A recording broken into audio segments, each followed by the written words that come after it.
Buongiorno cari amiche, oggi vi accolgo così nell'ingresso del nostro giardino con il nostro bougainville che sta crescendo finalmente sempre di più dopo 3 anni e sta decorando il nostro archetto. Grazie per essere qui anche oggi in nostra compagnia nella tranquilla e semplice vita di campagna qui a casetta. Oggi è il mio compleanno e festeggio 53 anni e oggi insieme a voi vi racconterò come ho trascorso questa bellissima giornata. Oggi ho voluto preparare un dolce diverso dal solito per essere una torta di compleanno e siccome ho visto questa ricetta già da un po' e volevo provarla anche perché sono sicura che sarà uno dei miei dolci estivi preferiti anche per far colazione, visto che si può preparare e farcire in diversi modi. Per prima cosa in un pentolino ho versato una tazzina di caffè caldo e a seguire ho aggiunto il latte fino a raggiungere la quantità di 250 grammi e ho continuato a far scaldare sul fuoco. Inizio a separare 2 tuorli dagli albumi. Ai tuorli aggiungo 70 grammi di zucchero,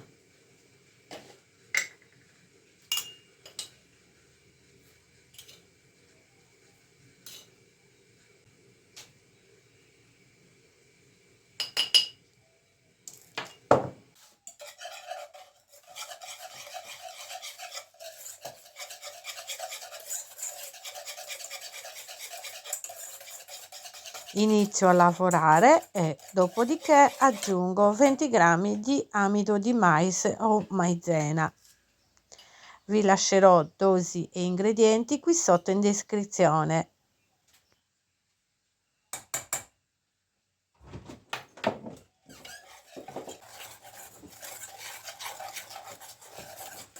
Una volta unite le polveri aggiungo il latte con il caffè caldo e continuo a far cuocere fino a che non si addenserà. Per questa giornata io e mio marito avevamo in mente di fare un bel giro in moto e vista la festività del 1° maggio mia figlia ha fatto il ponte e così abbiamo cambiato idea e siamo rimasti a casetta nostra tutti e 3 insieme perché amiamo tanto festeggiare i nostri compleanni in famiglia.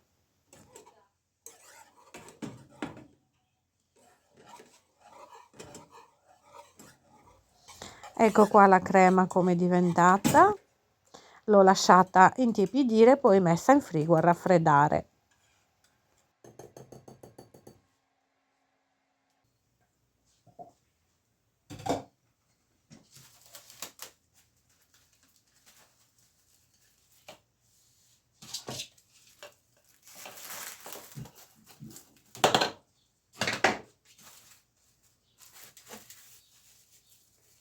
È stata una mattinata bellissima, soleggiata, con tutti i fiorellini felici e baciati dal sole.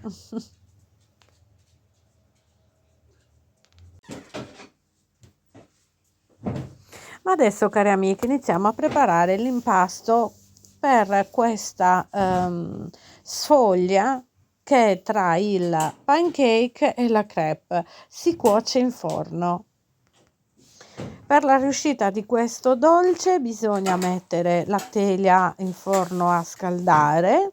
Le uova devono essere a temperatura ambiente per la riuscita di questa sfoglia, perciò in un frullatore rompo giù, scusate, 3 uova, aggiungo 15 grammi di zucchero, 135 grammi di latte e 75 grammi di farina 00 e un pizzico di cannella. Volendo si possono utilizzare anche altri aromi, come anche della scorza di limone grattugiata o anche della vaniglia. In questo caso sto utilizzando della cannella perché la farcitura sarà con della crema pasticcera al caffè. Inizio a frullare il tutto, servono pochi secondi. A questo punto riprendo la teglia calda dal forno, butto 35 grammi di burro che farò continuare a sciogliere dentro il forno. La teglia che sto utilizzando è 30 x 24 cm. Se usate una teglia più grande raddoppiate le dosi o in base alla grandezza della teglia. Una volta sciolto il burro butto giù anche tutto il liquido del composto e metto in forno a cuocere a una temperatura alta in modo tale che poi si gonfi. Io inizialmente ho usato una temperatura molto alta con il forno a gas fino ad abbassarlo a fine cottura. Ecco qua, alla fine ne ho preparato 2 perché era la prima volta che preparavo questo tipo di sfoglia. Infatti la prima è venuta un pochino più cotta e la seconda invece, eccola qua, aveva una doratura perfetta. Si può mangiare anche così. Io ho messo ancora caldo del cioccolato che poi si è fuso con il calore della sfoglia appena sfornata. Ma adesso inizio a preparare, a mettere in una ciotola, scusate, della panna montata. Io ne ho messo all'incirca 100 grammi, ho iniziato a montare e poi ho continuato a montare con la crema pasticcera al caffè. Per essere la prima volta che preparo questo dolce è veramente buono, semplice, poi veramente servono pochi ingredienti con quelli che abitualmente si hanno sempre a casa. Perciò, come ho detto, questo sarà un dolce che preparerò abbastanza volentieri e spesso, anche perché si può farcire davvero come si vuole.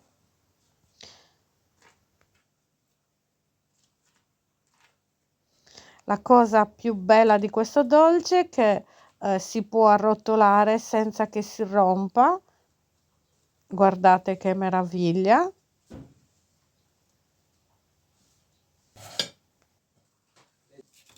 Io ho decorato con un po' di zucchero a velo, ma si può farcire veramente come si vuole perché è veramente tanto ma tanto buono, ve lo garantisco.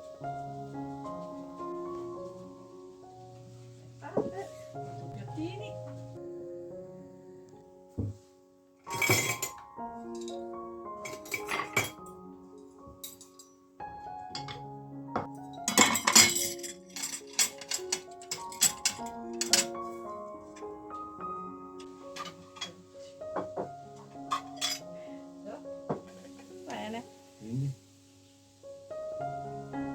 Tanti auguri a te, tanti auguri a te, tanti auguri a Manu, tanti auguri a te. Yeah! Grazie. Grazie, grazie. Ok, riesco. Bene. È piccolino, non è piccolino. Quello che lascio lo mangio io. E mio marito diceva che ne voleva una fetta piccolina, l'ha divorata. Comunque un dolce molto godurioso e soprattutto un bellissimo compleanno. A sorpresa, mio marito e mia figlia sono arrivati con questi 2 vasetti di fiori che ho apprezzato tantissimo, non vedo l'ora di metterli in un vaso fuori in giardino e a decorare e colorare il nostro giardino. È stato veramente una bellissima giornata che ho trascorso in famiglia. Bello. Il giorno dopo, care amiche, come di consueto preparo il pane una volta alla settimana e oggi e ogni tanto ho il desiderio di preparare poi un panino farcito con il pane appena sfornato. Metto una parentesi, guardate che carini questi canovacci che ho trovato in questi giorni all'Eurospin, ma veramente troppo carini che molto probabilmente modificherò più avanti. Adesso ho in mente di fare qualcosa, ma lo vedremo più avanti. Adesso non ho le idee ben chiare. Uso 800 grammi di farina, mi occorreranno della nostra farina locale, quella sarda. Inizio a sciogliere mezzo panetto di lievito di birra fresco in un po' d'acqua e nel frattempo preparo 800 grammi di farina. Butto il lievito con questo po' d'acqua, il lievito sciolto, scusate, nell'acqua e inizio a far assorbire alla farina. In un contenitore aggiungo mezzo litro di acqua, circa anche meno, di acqua tiepida con un bel cucchiaio di sale e inizio a lavorare l'impasto a mano. Questa farina, come sapete, è ad alta idratazione, perciò se usate un altro tipo di farina, più l'impasto è morbido e più esce meglio. Magari con una farina di grano tenero l'impasto rimane più voluminoso, più bolloso come dico io, invece con una farina di grano duro più resistente rimarrà un impasto più compatto, ecco.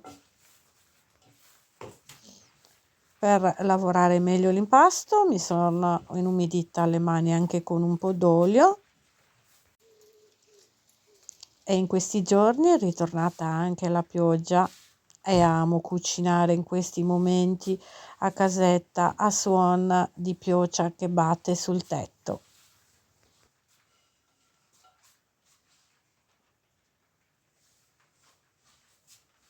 E ho lasciato lievitare per circa 4 ore.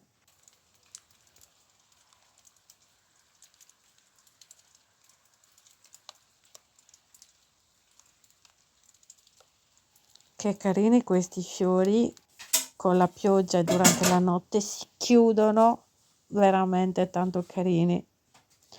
Ma ecco qua, dopo passate le 4 ore, iniziamo e prendiamo subito il nostro impasto. Con una spatola mi aiuto a fare queste specie di pieghe, diciamo così.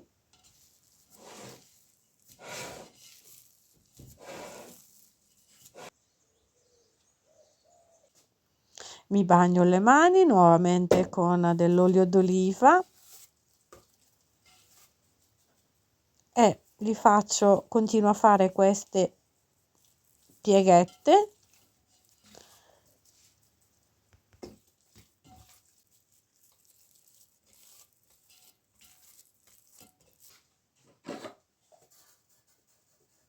cospargo la teglia con un po' di farina e lascio lievitare per un'altra oretta.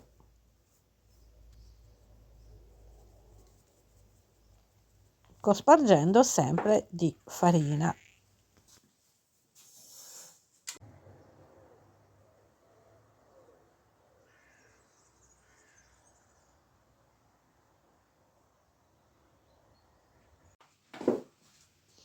Ecco qua, dopo un'ora, e adesso mettiamo subito in forno.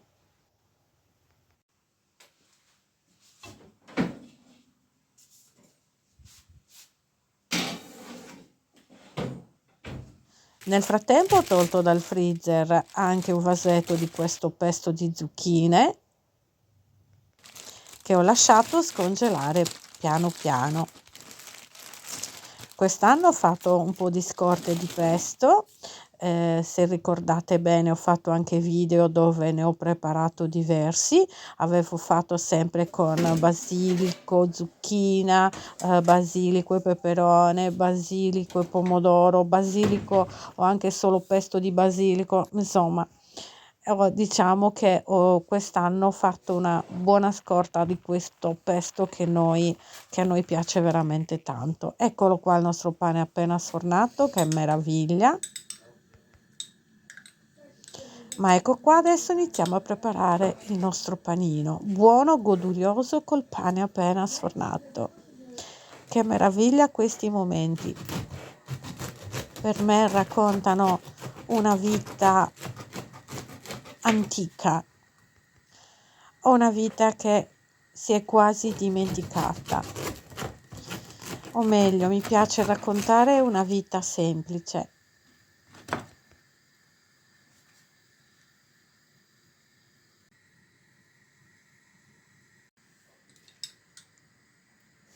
E così ho deciso di farcire il mio panino con del pesto, del pomodoro, con un po' di olio, sale e origano,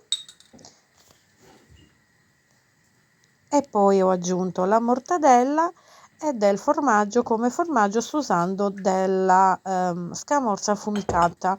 Volendo si può usare anche un altro tipo di formaggio.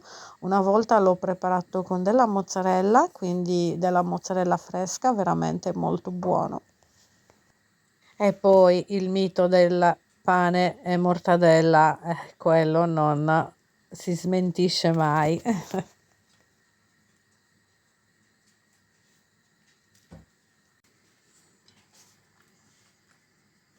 Ma eccolo qua, questo nostro panino non sembra invitante. Cosa dite, care amiche? Oltre invitante è buono con il pane caldo appena sfornato.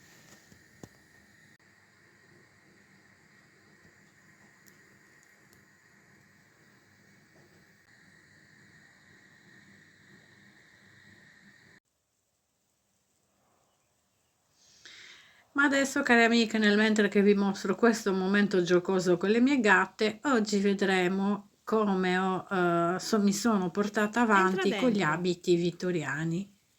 Piove, Gigetta? Andiamo, Yuki? Andiamo? Andiamo? Andiamo?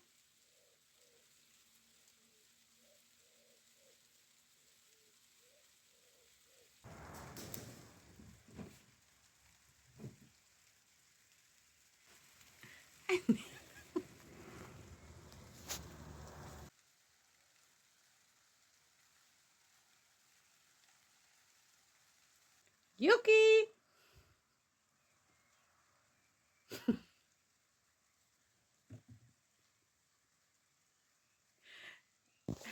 Oramai manca quasi una settimana all'evento e in questi giorni mi sono portata avanti col cucito e ora sto facendo dello spazio in più per appendere meglio gli abiti e mostrarvi cosa ho realizzato in questi giorni. Sono molto contenta del risultato, mi mancano ancora un po' di dettagli da terminare, in settimana dovrò diciamo finire ancora un bel po' di cose, ma non sono tanto impegnative come queste alle quali, scusate, ho cucito in questi giorni. Ma adesso inizio a mostrarvi già subito la parte di sopra che avrò il secondo giorno, e la giacca è venuta una meraviglia. Guardate come rimane il dietro, molto molto carino. Ma allora adesso parliamo della parte di sopra che avrò il secondo giorno. È impreziosito da questi pizzi e la bottonatura con i bottoncini madreperla. Invece nello scollo qua dietro mancheranno ancora decorazioni, ma vi mostrerò tutto settimana prossima. io lo adoro, mi piace veramente tanto, così impreziosito, mancano ancora dei dettagli. Invece per quanto riguarda la gonna, come vi ho già anticipato settimana scorsa, in questa parte bianca ci andranno tutti tutta la cascata di fiori che comunque dovrò cucire a mano, quindi insomma manca una settimana e ho ancora un bel po' da fare.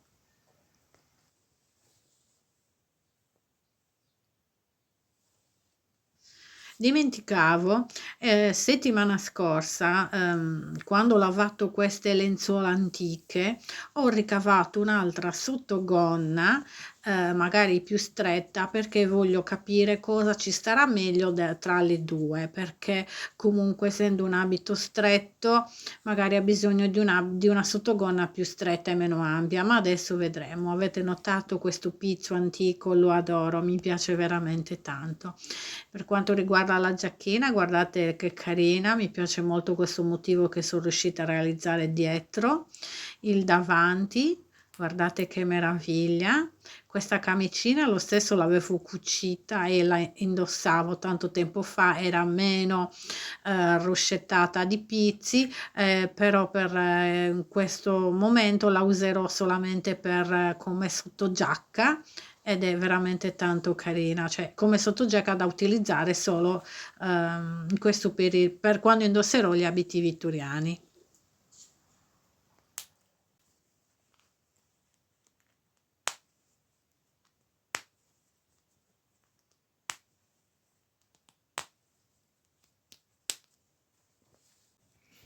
Anche i polsini li adoro, sono uguali al colletto, hanno la stessa decorazione, la parte inferiore della giacca lo stesso, guardate che carina.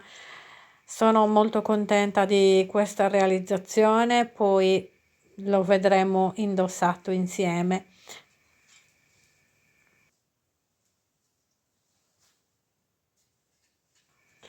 Questo è una parte di mantello che indosserà mio marito, dove ci ho lavorato tanto, anche qui l'ho rimesso in taglio, come vi ho detto l'abito di mio marito l'ho trovato pronto, ma lasciamo stare, ho dovuto rimetterlo in taglio e modificarlo per dargli una forma migliore. Comunque guardate che bello, anche mio marito dietro nella giacca qua dietro avrà un'altra decorazione. Mi mancano ancora delle cosine, ma ci siamo oramai, siamo pronti.